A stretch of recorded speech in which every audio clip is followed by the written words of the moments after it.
در تاجیکستان قرب رسمی سامانه در برابر دلار آمریکایی در یک شب 27 درم پایین رفت. اگر روز 19 اوگوست در بانک‌ها در عوض $1 9 سامانی و 43 درم میدادند، پس روز 20 اوگوست قیمت $1 به 9 سامانی و 70 درم رسید. بانک ملی تاجیکستان میگوید سبب اساسی بالا بردن قیمت رسمی دلار این از بین بردن فرقیت قرب در بانک و بیرون از آن میباشد، چون تا صبح امروز 20 اوگوست قرب دلار در بازار سیاه نسبت به بانک‌ها 20 سامانی و حتی بیشتر از آن برای هر $100 فرقیت میکرد. محض به این خاطر بانک ملی میگوید به خاطر بودن این فرقیت مردم برای عوض کردن دلار کمتر به بانک‌ها مراجعت میکردند.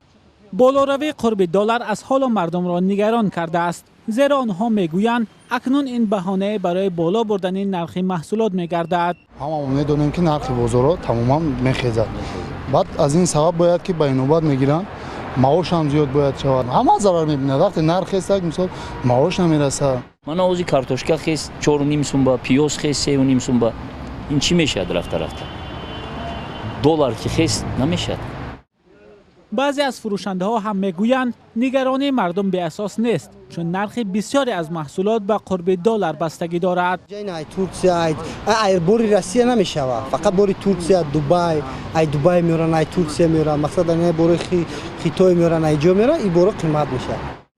کارشناسان بر این نظرند که با یک تصمیم بانک ملی نمیتوان قرب اسعار ملی را معتدل نگاه داشت. احتمال هست باید ما انتظار باشیم که قرب در بازار سیاه از 1000 سامانی هم میگذرد. این تاثیر منفی هم به نظام بانکی میرساند، هم به قرب پول ملی. باری آخر قرب رسمی دلار در تاجیکستان ماه ایول سال 2018 تغییر یافته بود.